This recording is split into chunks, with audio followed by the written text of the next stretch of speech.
One among the guests of Kilroy.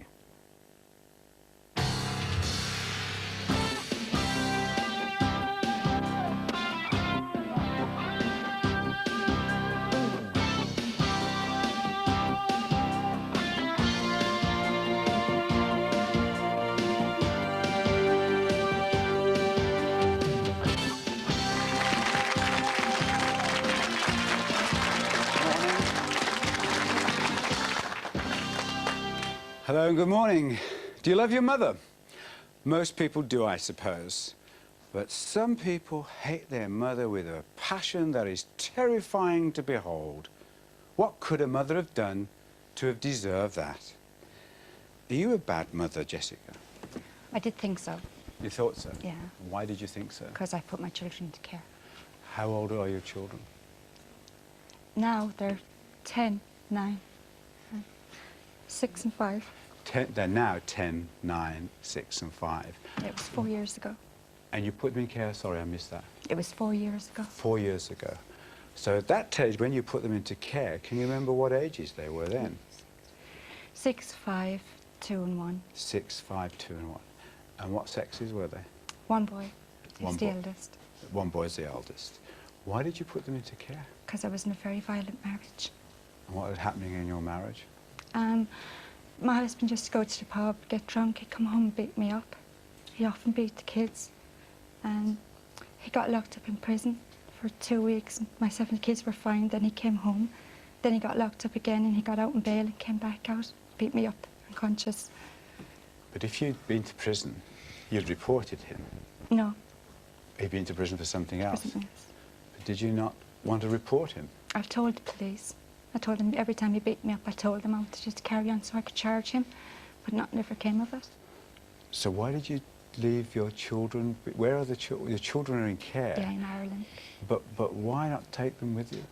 They're in Ireland, and you're in London. Why not bring the children with you? Well, I had no place really to bring 4 children.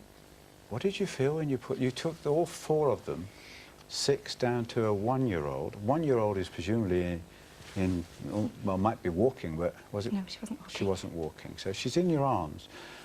Did you physically take them? Yeah, I brought them with the social worker. And you went there. What did you feel like when you were saying goodbye to them? I felt as if my world was crashing in. But wasn't it possible to think of taking them with you? I wasn't in the mental state at the time. But afterwards, so you put them into care in Ireland, and then you came to London. And what happened when you came to London? I started getting my feet back on the ground again, and then I fell pregnant and had Garrett. By another man? Yeah, but he was a drug addict, and he started beating me up as well. So I got out of that relationship too. But this time I kept my daughter. You kept this daughter, and you still got her? Yeah. But then you got on your feet again? Yeah. Yeah. And what were you think? So it's several years now since you've seen your children. Is there no stage after that when you felt, well, okay, I've sorted myself out, I've got my 4 children, one of them a 1-year-old, you could go back and collect them? Well, over it being so long ago, the children are really settled with the foster parents. They're really happy. If I thought my children weren't happy, I would go and get them. How do you know they're happy? I get letters and reports and all this kind of thing. My children write to me, I write to them. You keep in touch with Yeah. I didn't for a while because I just thought that I was such a bad mother. There was no point in me keeping in touch. My children were better off without me. But then I went to a place called Newpin and they sorted my mind out for me in a sense. Made me see how important that I am to my kids as they are to me. And so I started getting contact again with them. And do you think you're important to your 4 children? Now I do. Well, how should that manifest itself, your importance to them? Should you not see them? Yes, I should. I'm actually going to go home soon to see them. What do you think you'll feel when you see them? Really scared in case they don't accept me. And do you think they won't accept you? I don't know. Do you think about them much? Every day. What do you think every day? I just wish it had never happened. When do you think about them, what do you think? I just remember the good days with them. Do you have pictures of them as they are now? You know what they look like now? If you saw the picture of them as they look now, these are your children. And children are supposed to be the most precious thing in the world to a mother, to a father too, perhaps, but more so we're told, and I believe it, to a mother. Don't you just want to go... Yes, I do. Every second of every day that I wake up, I just want to go home to Ireland to get my kids. Well, why don't you then? Why don't you just go there and bundle them all up and say, OK, because the longer you leave it, the more difficult it's going to be for you and for them, isn't it? But I'm really scared in case, if something else happens again, something goes wrong again, what am I going to do then? Well, you're not going to let anything go wrong, have you? You mustn't take the view something's going to go wrong. You have to take the view, I'm going to make... You've got 4 children. You had those 4 children. 5. 5. You've got 4 that are absent. You had those. How do you think they're going to react to you? Very angry. When they're older? Very angry. And what's that going to make you feel? The same way as I did not too long ago, like a bad mum again. Jessica, could I tell you what it's like to be a child who feels totally unwanted and motherless? My parents didn't put me into care in the sense your children are. They were upper middle class, and their form of care is called a boarding school. Many children go there for a good education, but many like me are pushed there because they're not wanted. My father died when I was very young, and my mother remarried, a very violent, domineering, unpleasant alcoholic who didn't really want us. And at 4 years old, I was put into a convent, and I lay awake every night weeping for my mother. And because I was nervous and homesick, I would wet the bed every night, and the nuns, in their kindness and their Christianity, would rub my nose in the urine every morning to teach me not to do it again. And every day, I staggered through every day, just wanting somebody to mother me, to hold me. I wouldn't have cared, actually, if I'd gone back to that violent home, although I hated my stepfather. And I felt my mother should have just kicked him out and looked after us. What are you saying to Jessica? What I'm saying, Jessica... You started off by saying, I want to say and I want to understand. I want you to understand that this is what your children probably are feeling. And I don't think it matters whether they have foster parents. Their mother is irreplaceable. I know that now. I didn't at the time. And it doesn't matter what it costs you to take them back, because I've got 4 children. I've got a family in their 30s. And my little one over there, she's my baby of 18. I was left on my own with 3 children. I struggled with them, and I've had to bring her up on my own. And I'm nearly 60 now. And I don't care that I live in poverty. I would never, never, never abandon her for anything, whatever happened. I don't know what to say. There's something I'd like to say to Jessica. So, I'm sorry, Carol. I'm sorry. Well, when I was a child, my mother walked out on me. She never came back. I'm 26, and I'm still going through it now. I've never seen her. She's never written to me. She'd never wanted to find me.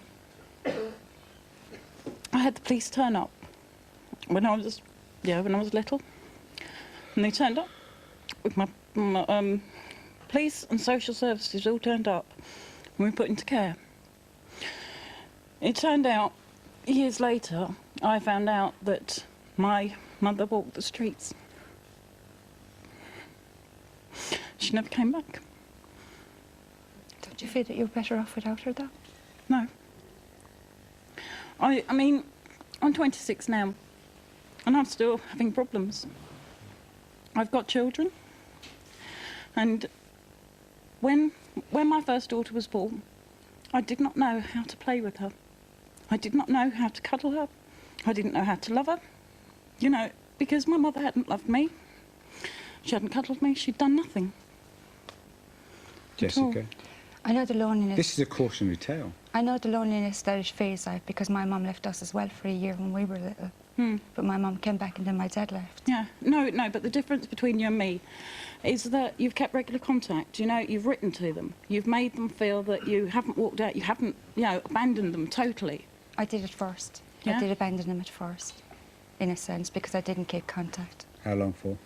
For about a year. What do you think the 6-year-old felt? Hell. What do you think he thought? She's describing it now. How could you tell a 6-year-old that he was going into care? How could you tell a 1-year-old? You said you told them. No, I didn't explain to the smaller 2. Because you the can't. 1 and 2-year-old, because you can't. can't. But the older 2, I did sit them down and say to them that they were going to live someplace else for a little while. Stephanie?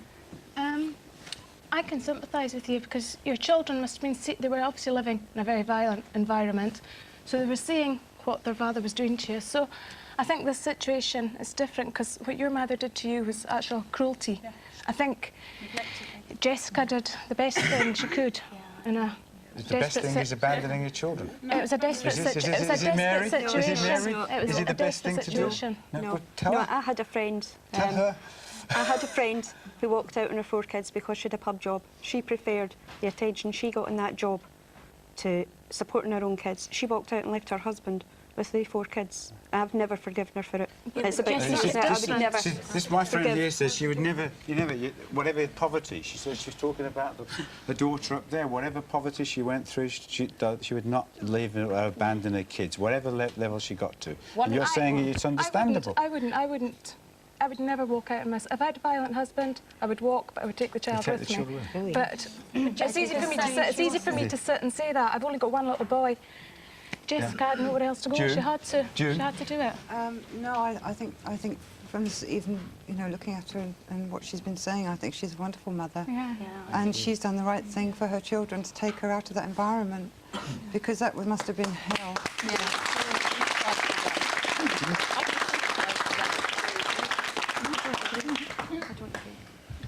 I know Angel. My mum put me into care when I was 13. She couldn't handle me. I was sniffing glue, doing the in thing at the time. And it was a good job my mum put me into care, really, because I would have ended 6 foot under. Wow, but what age were you? 13. Is that different, though, when you're that's being you're out of control, isn't it? Yeah. That's not being a 6 or a 1 or a 4 or whatever it is you're all. That's a different thing. It's still as hard. For who? Me. But my mum felt it as well. Yeah. What about when you... Carol, you wanted to say something to Jessica. Carol, Carol, Carol. Yes, I did. I mean, the applause has already been given Jessica, and I wanted to thank her for being here and being able to be so courageous as to actually admit that, because I think it's a big thing for anybody to say. It's one thing to admit it to yourself. It's another thing to be able to say that to your children. And I think you're very courageous. She was very brave to come on the show. She was very scared to come here in front of all these people. But I said it would make her feel a lot better, and I feel she is by telling people this story. And I hope it does. I think when the time's right, she will get back with her children. You can tell just by listening to you and talking to you that you're not a bad mother. You did what you thought at the time was right for them children. You got them away from a violent situation. You did what you thought was right, and that is what a good mother is. Were you a bad mother, Carol? Carol, were you a bad mother? I was a bad mother. I'm not any longer. What did you do? I used to lock him in his bedroom, have horrendous fights with him. My son's now 21 years old, but I'm talking perhaps from when he was 5 to perhaps 13, 14. I was really horrible to him. Horrible? Oh, I swore at him. Nothing he did was right. Nothing. He couldn't do anything to please me. He wasn't right for me. And when you say you were horrible and you swore at him and you locked him in his bedroom, what was that? Did you regard that, looking back at it now, were you being cruel to him, mentally cruel to him, emotionally cruel? Looking back now, I was mentally cruel, and I regret every minute of the way life was with my son at that time. This was a continuous thing? It was at the time. Day in and day out? No. I mean, we did have good times, but any anger that I had was directed straight at him. Didn't matter where it came from, he caused it. What was the effect upon him? Fortunately, he hasn't come out of it too bad. But at the time, he was quite withdrawn, very wanting to please all the time. Anything, he would desperately try to please me, bless him, and couldn't. And why did you treat him like that? What was the reason? I've got a reason, but I haven't got an excuse. My reason is that I was abused when I was a child by both my mother and my father. And although the abuse that I brought on my son wasn't in the same manner, I had control For the first time in my life, I'd got control over something. I'd never had it. And I'm not saying I had a right or anything. As I say, it wasn't an excuse. My reason is I didn't know anything different. I just learned how to cope. No, if you don't mind me saying, if you had that experience yourself, then surely you must have hated it, what was done to you. So why Well, did you my inflict answer it to on that is no, I somebody else? didn't. I didn't, because I didn't know it was abuse. While I was going through that Yes, but you abuse, must have had friends at school that you confided in and spoke to. and I they must spent have said to most you, of "It's my not normal." childhood in hospital. Oh. The only time, most of my child, meaning 8 years in hospital, the only time that people came to see me was my father, now and again. In all that time, I remember my mother coming up twice. The only contact with other children I had was either in the hospital or on the weekends that I was allowed out. My first contact with a real school was when I was 11. No, I didn't have that. Yes, but what about your feelings inside as a person? You know, we've all got instincts, haven't we? And surely when you were being like this to your son, didn't you think in your heart that the way he was, even the way you were describing how he was towards you, how he would please you, and you know, surely it didn't. Yes, didn't it was. And all I can say about how I felt about it at the time was it was almost as though while you were doing it, you couldn't stop yourself. And then I'd regret it. And I'd go and love him better, and I'd be extremely sorry for all that I'd done. And I genuinely was. The next time the anger came up, and you know, unfortunately, the anger wasn't his. It didn't belong to him. It belonged to the people that abused me. Did he forgive you? Yes, he has. Oh, that's wonderful. Yes, he has. You see, I can agree with Carol up to a point. I was physically and emotionally abused as a child, and what made it worse was I was adopted. So I used to have this little fairy tale. I was a secret princess, you see. And when my mother abused me violently, I thought it was me. I thought the problem was with me. I was brought up in Belfast in a strict Catholic guilt trip area, and I thought it was me. So I did everything I could to please her. But being the type of woman she was, it wasn't enough. And consequently, I grew up thinking I was no good. I wasn't worth anything.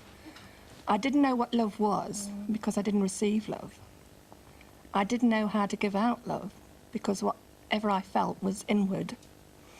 So therefore, to say to Carol, well, surely you felt that and you shouldn't have acted that way. But if you know no other way, what else can you do? Well, But you know, when I can speak from first-hand experience because I was actually, from the age of, I think, 18 months, I was actually taken into care. I was taken from my mother because my mother used to leave me at home in a crib and go out to dancing. My mother was quite young-ish. She was about 28. Obviously, she couldn't get babysitters or whatever. I don't know what her reasons were. But, and I was in care for like what seemed forever, and they don't really love you in care. They just, they look after you and they feed you and they give you wonderful toys at Christmas. You go to wonderful parties, and I didn't know any different up until I was about 7. No, I didn't have anyone to say I love you, June, and I to was never hug told me. I was loved. No, I was never told I that's was what I'm pretty. trying to say, but I was it a didn't- nice little didn't girl. affect me. Anything. It didn't affect me because I've got so much love to give inside me, and it's not something that I was born with it. It was You something. said your mother you don't- violently abused you. She was very violent. And Carol is your friend. She is my friend, yes. But you were saying, but you still can't understand why your friend Carol doesn't understand what she was doing to her son. I can understand what You she can was doing, understand. but I've got children of my own now, and I had them late in life. And I do argue with my children, I do shout and rant at them, and then I stop and I think, hang on a minute, I'm the mother, that's the child. Where are we coming from here? And I stop and I've actually have apologised to my children for the way I treat them. And I give them that right to come back and say, well, that wasn't right. But don't... Yeah, go on, I'm sorry, yes, Carol. But Carol, I would just like to ask you something about you have 2 children, I understand. I do, yes. And you abused the older child, but not the younger one. Not the younger one. How is your relationship with them so different, and how does your 21-year-old feel that you've treated him like that, but not the younger one? We have had this conversation, my son and I, where I needed to, for my own sake and for his, I needed to sit him down, and I asked for his time and said, this is what I've been through, Matthew. It isn't an excuse, but it is my reasons. I know how I've treated you, and I am extremely sorry. Oh, that I could turn the clock back, make everything right for you. God, I would do it tomorrow. I really would. But I can't. What it took for me was to go into counselling for me when I recognised I wasn't right, that I had problems, and my parents had left me with a legacy that I had been totally unaware of. But There was nothing. You see, what I'm trying to say is that my abuse did affect me. Yes, it did. But I didn't know what that effect was. I was going along fine, thank you, Jack. How did you realise? What made you suddenly realise that this is wrong? Well, actually, what it was a programme on the telly. There was a woman on the telly who was going through a programme saying that she'd been sexually abused, and this is what the legacy had left her, and this is how she reacted. And I was sitting there thinking, I do that. I'm like that. And it was only then that I thought, I haven't come out of this okay. You know, and I can remember sitting there crying, oh, what's happened to me? Why am I like this? And this is why. I ended up going into counselling for myself, and it was then that I realised just what I was bringing on my son. And do you think that he'll have that same... Will he do the same thing to his children, do you think? No. He fortunately for Matthew now, we have talked about it. He's now able to come to me with the problems that perhaps I have created, and we talk about it. And the biggest thing he gave me was his forgiveness. People think you're a mother and it's a worthless job. That's how I feel. And you're supposed to be able to do it right. And you're supposed to be able to do it right. You don't get a blueprint for it. Nobody says, oh, here's a baby, here's the blueprint, bring it up right. It's just common sense, really, how to look after kids. No.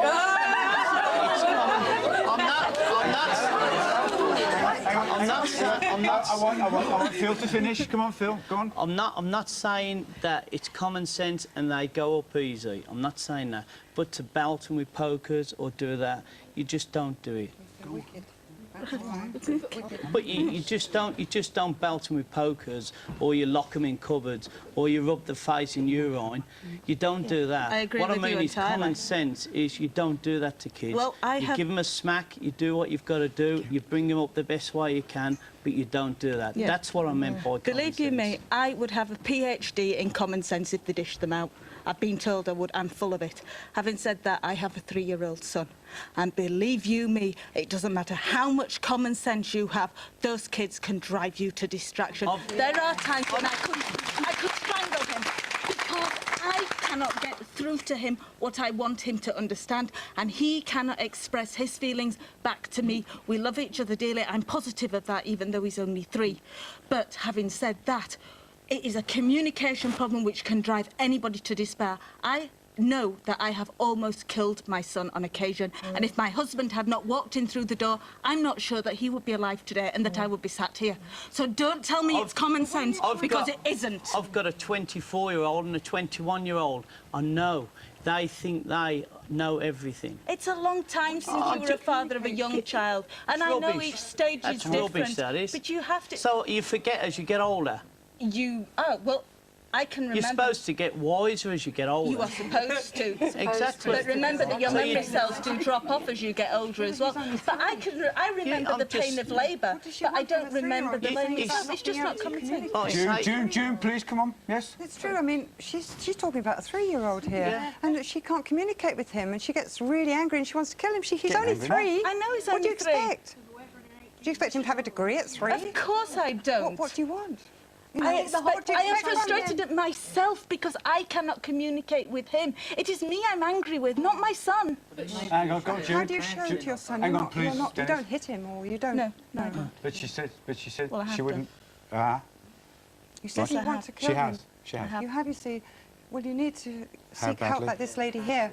Because she is so sorry. He's had and a thank smack God across the her son's hand, but forgiven let her. me say this. At When I do it three? at 3, if he's Or going was for it- how the, if old he's was he when going you for hit? the cooker knobs and the cooker's on, you've got to, and I've told him three or four times to get away from the cooker. Somehow I have to get through to him that is dangerous. And if a smack across the hand is going to stop him injuring himself, burning himself or something, then... But you didn't say that. You said you would have killed him if your husband hadn't... That was when he was about 6 months old, No. and I was suffering from postnatal depression. No. Hold on, please. Yes. Go on, hold on. What are you going to I say? don't agree what people are saying because my nephew was put in hospital by my sister's ex-boyfriend and now he's in care with my mum and dad and I always have to look after him.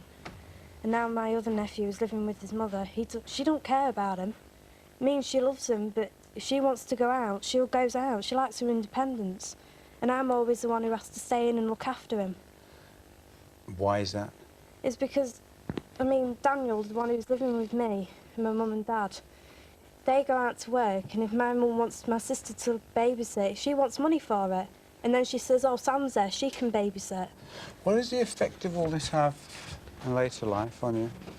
If there was a fight in the playground, I was always involved. I'd rather fight than eat when I was younger. And why was insecure. That? What did it do to you? Well, it's just disabled. You cannot... Disabled? You're disabled. Goffman called it spoiled identity. You cannot love, and you're unlovable. You don't... despite... And the reason is clear. I've been a child psychotherapist for 25 years and I haven't solved it. You can't love? You cannot love, no. You haven't been able to love anybody else? You don't know how to love, no. Have you got a wife? Yes, I have. Have you got children? I've got children, yeah. How many children have you got? I've got one by my first marriage and two by my second. And you don't love your wives and your children? I can't love them. What do you mean you can't love them?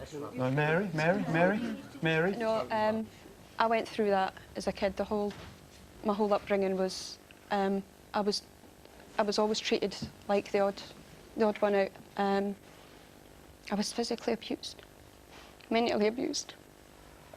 Were you a first child? I've got four boys, and they couldn't get any more love than what I can give them. I tell them every night I love them. They're very, very clingy boys. I share it with you.